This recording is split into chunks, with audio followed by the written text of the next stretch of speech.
Okay, guys, welcome back. So I'm going to go ahead and I'm going to finish up a demo here. We were talking about in the last demo how to distort a house. And there were sort of three key areas that I like to do whenever I stylize and distort something. I think of, we talked about number one, which was counter angle. And number two, we talked about distorting or bending parts of the house. So here's what I have here. This is already bent and so on. You know what I thought I would do just really quick? I happen to come across another scene. I'm going to keep working off of this scene right here and guide you through, but I did come across that other project. I thought I would bring it and just show it to you guys real quick.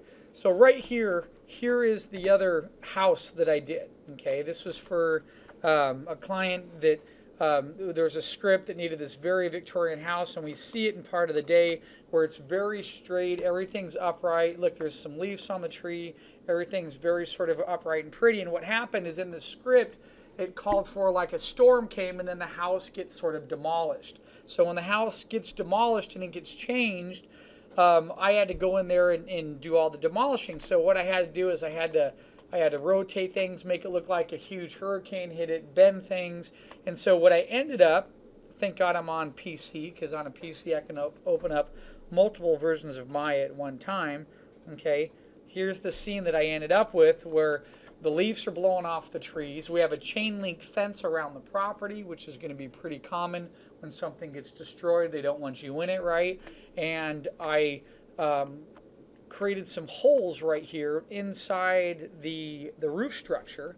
Okay, and then I went in here and I really distorted a lot of this pretty good. Like I really bent this. I wanted to give the feeling that like a huge wind and an earthquake just sort of shattered this part of the house. Now, if I'm stylizing something, I might not go to this extreme, but that's a different guideline or a requirement inside the script. This script was asking for something that had been destroyed in a storm, and so I wanted to make it look like that. So what I did is I came over here and I punched the hole in the roof. One of the things I was doing, I'm going to go ahead and do that on the other project, but I told you guys you want to be stacking your tiles on your roof, okay? You want to have an underneath structure, and the reason why you want that structure is as you see here, if I grab this vertex and move it, okay, that's going to show up in the renders looking like a plane of wood. And if you know anything about construction, if you're going to break something apart, rule number one is you have to have an understanding of how it's constructed. Okay, well, it just so happens when I was going to high school and in college, one of the jobs I had was I worked as a roofer for a little bit.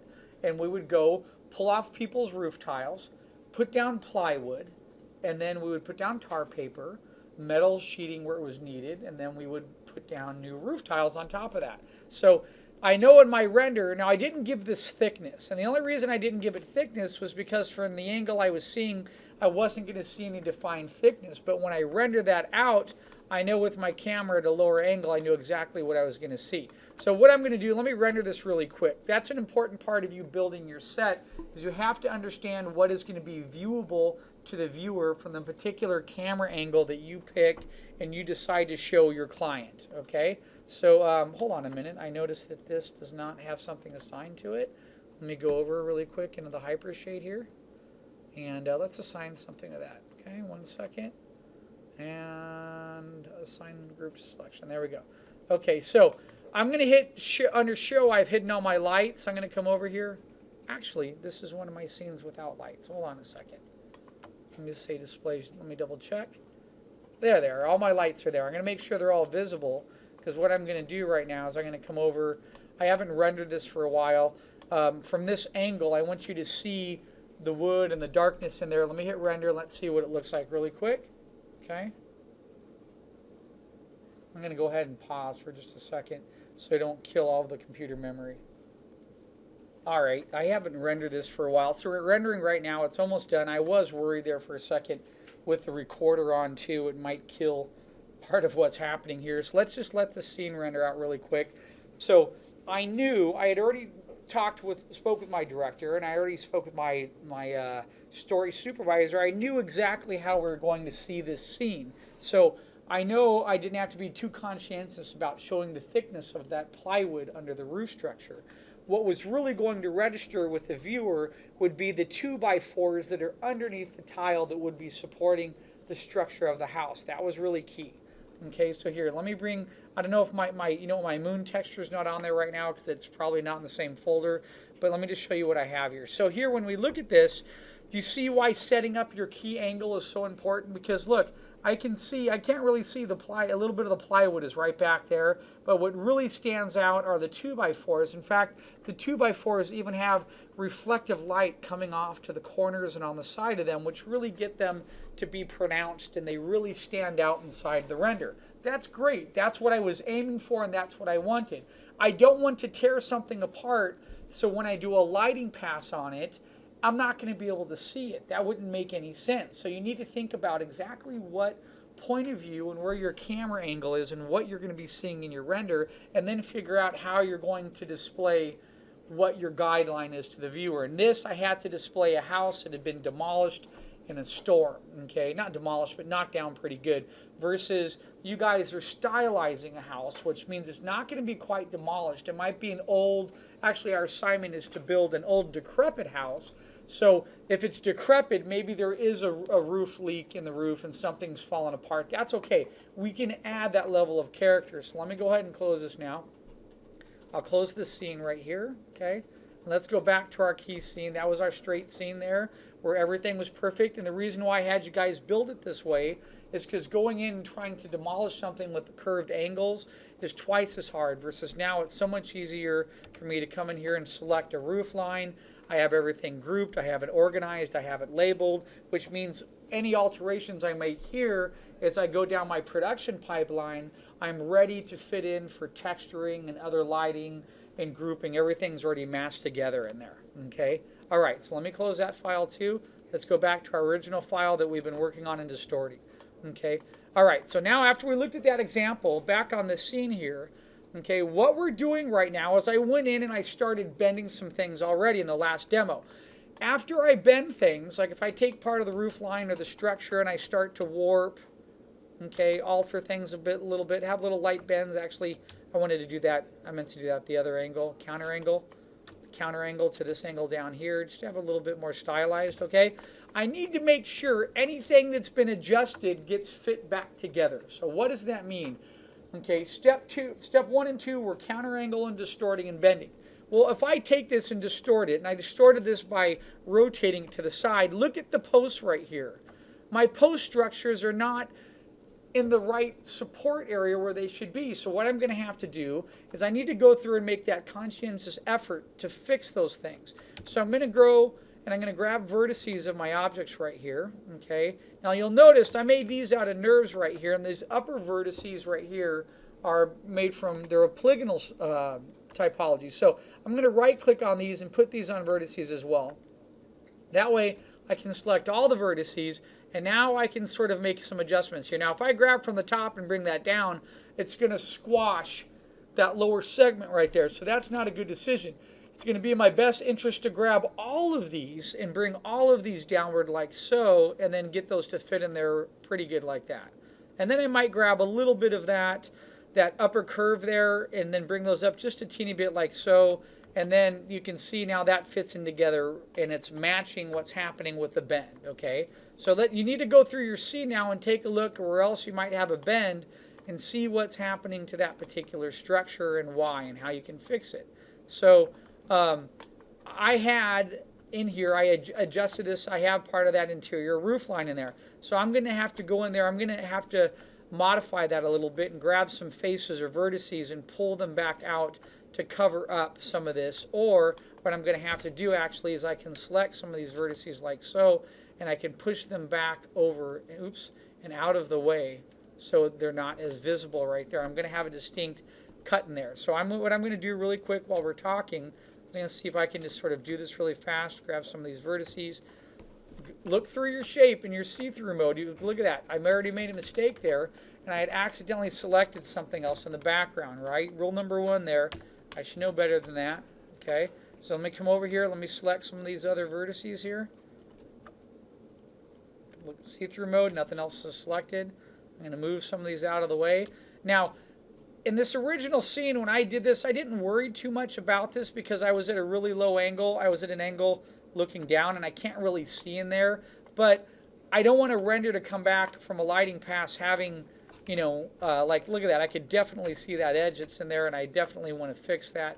So what I'm going to do right now is just use my scale tool. I'm going to scale that in, and I'm going to see if I can just move that a little bit out of the way. Deselect those vertices, move that over a little bit, get it right to sort of the edge line there where I don't see it anymore. Tuck it right behind there. That's perfect. Okay. Come over here, grab these vertices here, move those over a little bit too. Just get them out of the way. It's not going to hurt the shape. I'm not causing any major issues. Same thing with this. I'm just going to pull this a little bit more to the side here.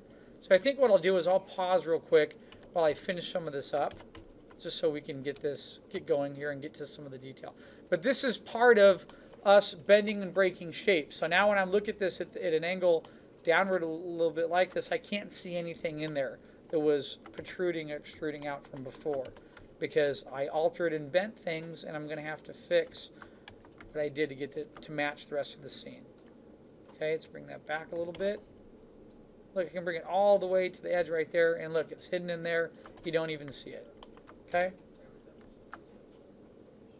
A friend of mine I used to work with used to call this, you know, when we're bending and fixing a scene, you have to go in and you have to alter part of your fix in the scene to match the requirements of your script and of your story sequence that's taking place. So it's really important for us to get in there. Look, I even have a little tile there. Do you see that? That tile's not even being seen from that point of view or the top view. So I'm just gonna, actually, is it being seen right there? No, it's not. I'm gonna delete that there. So there, I fixed most of that right now. Let me fix these inside little parts. Move them over like that. Select that vertex, move that over. Come back in here, take a look right in here. Oops. Come up to those vertices, I'm gonna grab that one right there. There we go. Pull that back just a little bit like that. Now I have that tucked away, it's hidden in there. Do the same thing right here. That's good. I'm not going to be looking up in that corner, so I'm not really worried about what is right there. Let's see. That's a little bit of a roof edging detail there, so if I want, that's not really going to be any issue whatsoever. I can just delete it. I'm not even going to see it. Now my roof line, I tilted this a little bit. My roof line now right here is going to have to be raised a little bit. I see it's hitting that surface. I want it to come over that surface right now. So what I'm going to do is I'm going to go into my vertices selection. I'm going to select this middle row of vertices right here and just see if I could raise that up just a little bit more. And just because I'm going to stylize it, I'm going to select the back vertices right back in here. And I'm just going to bring it up just a teeny bit like so. Bring these up just a little bit more. I could have done that with a lattice too, or even, that's fine. It's just a little bit of an adjustment there. So that's looking pretty good. When I look at it, I'm not seeing an interior wood structure. Everything's matching. I'm going to come over here. Let's check these. These also need to be fixed a little bit. They're still a little high. So I'm going to select these. I'm going to bring these down just a teeny bit. Get those to fit in there just like so. Okay. So as you start bending and distorting and warping and turning and all that goodness to add the stylization, make sure you go in there and you make those little adjustments. That's going to be really, really key. Okay, all right, so let's jump now. After we talked about that, I'd say I want to come over here. I want to poke a hole right in here. There's going to be a room in there, okay? So I'm going to go ahead. I'm going to select these boards right here, okay? And I'm going to hide those boards. And if you look at my core house, that's my core house. It's a shape and a shape. What I want to do is I want to punch a little hole in that wall right now. And there's a couple ways I could do that. One is I could take that core shape right there, and I could create, uh-oh, I touched my Cintiq and it did that. A touch off, there we go. I could touch that core shape, okay, and I could bouillon that inside and it would give me a wall thickness, right? So if I bouillon and then punch a little hole in that, that could work. Or I could even come over here, insert some edge loops or edges in there, and I could just delete the faces and punch a hole in that way. Just to be safe, let me try just doing a simple bouillon right now to create some thickness in that particular face. So I have many different options I could get to. Let me duplicate that shape. Okay, scale it down. Oops, let's try that again. Duplicate. Scale it down. Let's see where it was. There it is. Scale it down just a little bit like so. Here's the hard part. I have a lot of mesh in there. I need to be able to see that shape, and then I need to be able to touch the shape on the outside because that's going to be the initial bouillon, right? Then I have to go back in and find the other shape. To do that, I'm going to come inside, hold shift, touch the inside shape right there. Let's see if it connected okay. Hit alt difference. And it's not going to let, you know what, hold on. I touched the wrong shape. Let me get this going. Let me pause. It might take me a minute here to get it figured out. 1 second. Okay, we're back here. So what I did is I found the shape looking on my outliner, benefit of my outliner. I duplicated it, as you can see. Now if I go to see-through mode, it's the interior shape in there. Do you see that? That's called base right here. So if I look at it, go to 4, you can see it there. Base 5 is the outer shape right there. I'm going to select base 5, come over here, okay. Go to base, hit alt difference. Okay, now I have a new shape right here that I just punched a hole in. Okay, that little board right there. And if I look, it's going to be a bullion surface now where I can come in there and punch a little hole. So let's come in, let's add some subdivisions in there. Okay. There we go. All right, my subdivisions are in there. All right, so now I'm just going to grab some vertices real quick here. Actually, I'm going to see if I can select. I'm going to put one more right in there. Okay, actually that's crossing going the other way. Let me just do this really fast here. Let's get the vertices right here. Now this is where I have to be careful. I don't want to select vertices on the other side. So I'm going to select these here, here, and select all these. I'm going to try to move them over a little bit, like this. Look at it from the outside. There we go. That's only doing one side there. I didn't grab these. I'll just do these manually. I'll move them over. And then I'm going to go to faces, delete the faces, and see what happens. Let's go to face here. Delete that. Delete that. And then look, there's the other face there. Delete that. Delete that. Now, let's see if I can look in there and see what I get. Okay, sorry about that. I had to just grab the right. So there we have. I have my shape, my little hole pinched in there right now. Okay, what I'm going to do is I'm going to just grab some of these vertices, get them a little bit closer, and then I'm going to extrude an edge and then join some of these together to look through here. I accidentally grabbed another vertex there. Let's get these two right here, the ones I want. I'm going to pinch them together like so. Okay, so I'm just getting my hole ready here, and then I'm going to have some 2x4s in there and then punch a little hole in and just modify it from there. Okay, but I want to get some thickness in there, and I don't have to do this. I'm doing this just to be really picky. Here, now that I have those lined up, what I can do is I can go to my edges right here, and I can extrude my edges. Okay, I'm going to push them back down this way, and then where the vertices get somewhat close to each other, it's already one piece. I don't have to combine it. I can merge the vertices. So if I touch that vertex right there, go to my scale tool, get them a little bit closer to each other, and then I can come up here and I can merge them together. Now I've created some thickness there. So let me do that really quick, and then I'll be right back, and then we'll finish up with our boards and some of the other detail in there. Okay, 1 second.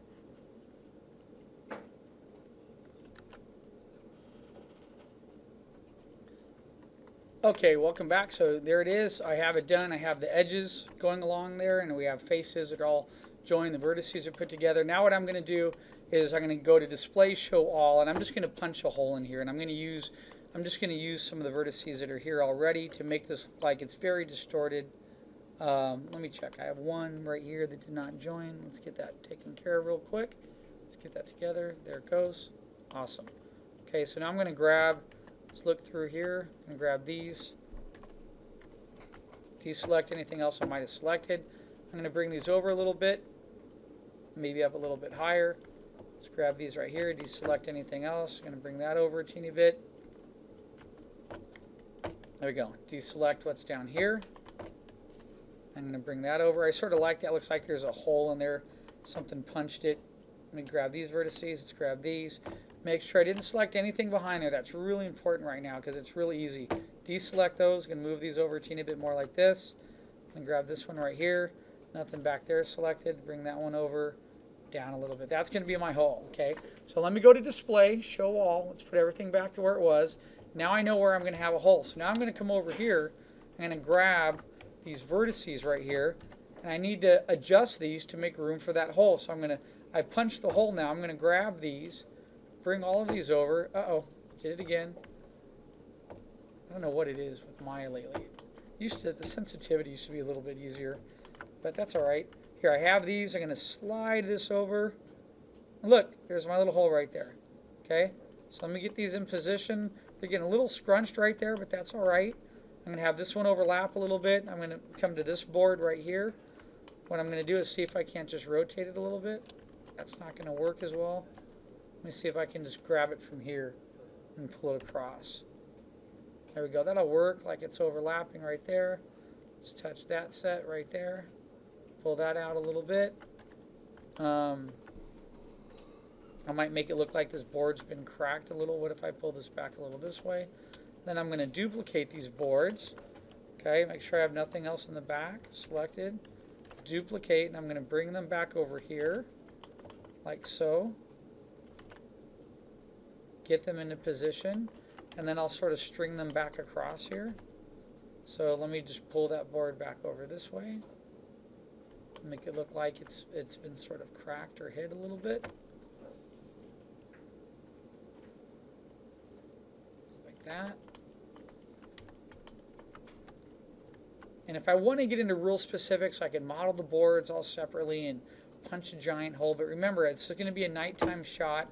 We're not really going to see all of that detail. We're just going to see some wood coming out of there. That's all I have to worry about right now, is that. Okay.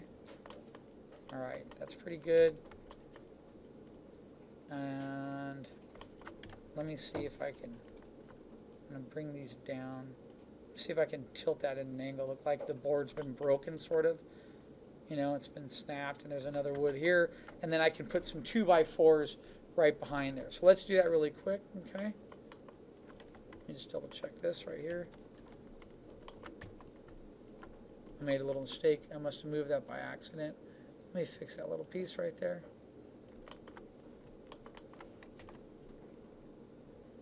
Let's get that into about right there.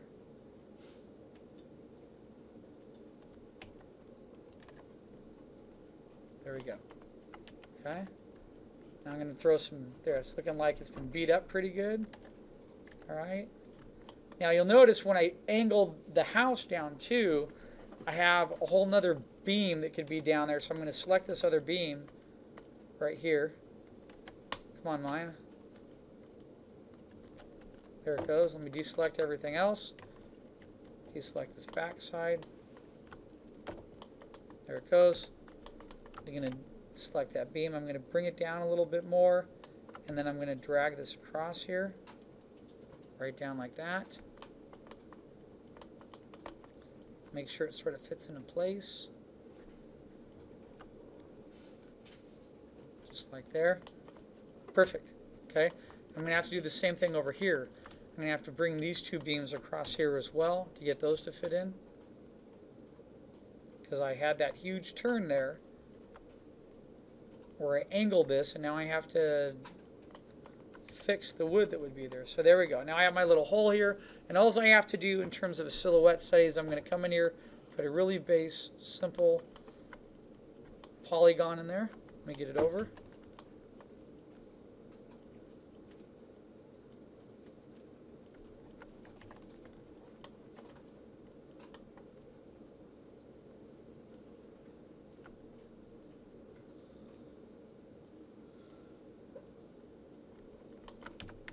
I'm going to zoom in. It's going to be a lot thinner than that. Okay. So it looks like there's a big gap in the wall. I have a 2x4 visible there. I might have another 2x4 over here. This one might have a little bit of a tilt on it, like that. Okay. And in between the 2x4s, they used to place, they still do, they place a stud, a wall. Or excuse me, I can't think while I'm doing this at the same time. They place a piece of wood they call a fire stud. And what the fire stud is there for is between two, in case there's a fire, it slows the burn of the fire on a house. Without it, fire would streak straight up, and it'd be a lot easier. So they tend to raise these at different levels. So if I'm going to go ahead, and I might put one right here. Let's say I'm going to drop it down to about right there. Okay, stretch that out. So that's called a fire stud. And then I'm going to bring one over here a little bit more. And then I'll drop this one down a little bit more, like that. Okay, just a little teeny detail that adds in there. Okay, that's it. Now I've punched a little hole in there. And now I need to think about, now I haven't messed with the windows or anything else up here, but I can come in here, I could start to rotate these guys a little bit. Everything I have in here is already grouped and pieced together. And I could come into the groupings now using my outliner, and I could rotate things a little bit. Let's put a counter angle on that front window. Okay. Have that go, and then let's go up to the top window. Rotate that maybe a little bit the other way, like so. Okay. That's actually even a little bit too much. I don't want it too much. I want that one to sort of stay a little bit. If I rotate too much, it'll look a little off. I could come in here. What else could I do? I could even crack the window that I already have. I can put a big crack in it and then have the window partially open and look like it's a beat up. It's an old decrepit house. Decrepit houses are going to have things that are broken, falling apart. Window cracks are really easy. It's right there in front of me. There's even a secondary software. If you go to Creative Crash, there's a plug-in on cracks. Now, I've used it before. It works pretty good, but it's also crashed scenes before. If you don't want to get that involved with something and you're worried about crashing part of your scene, what I would recommend is you just take something like this.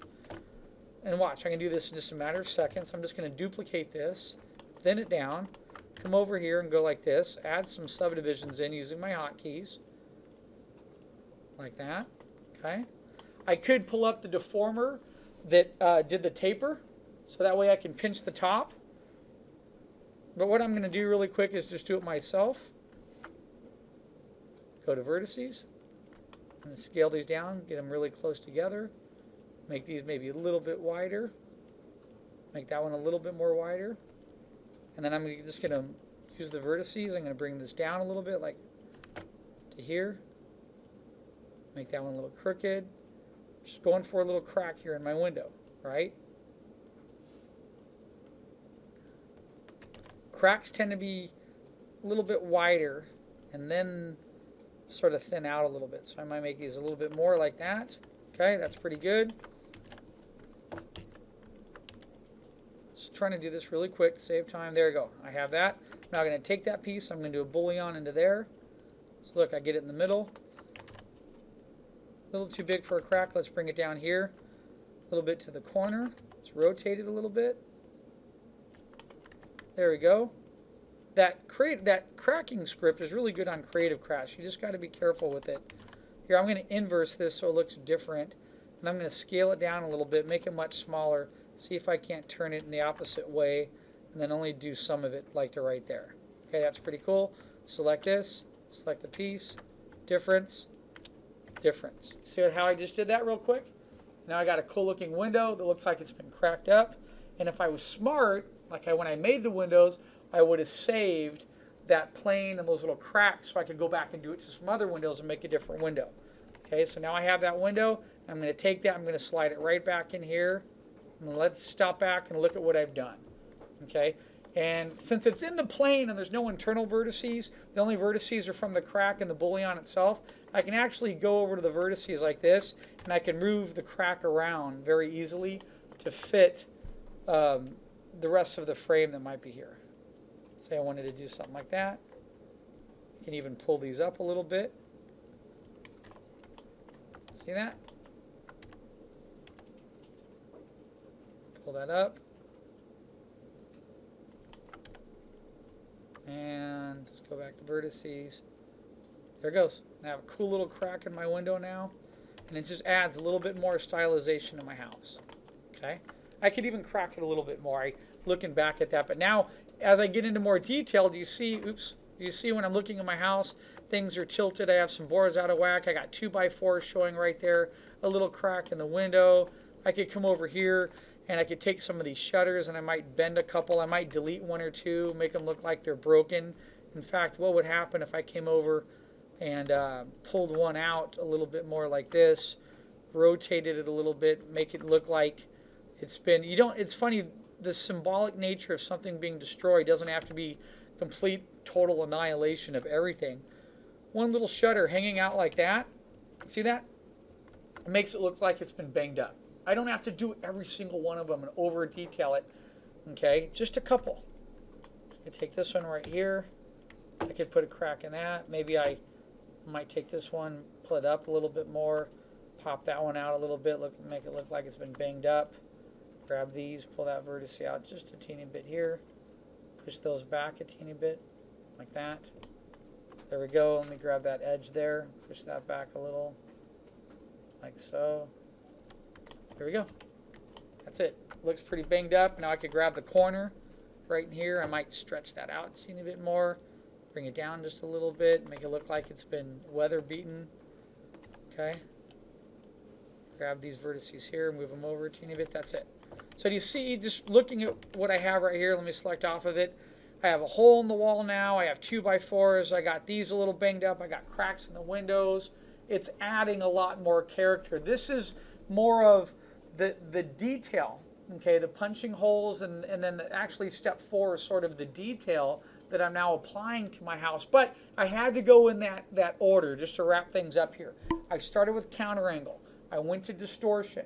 I went to punching holes, and now I'm placing in little detail. I'm manipulating boards, putting cracks in windows, skewing corners, and that's really going to start to give me the feel. That's how I really start to stylize a particular structure and make it feel like it's gone through hell and back, and it is old and decrepit, and it's been sitting there.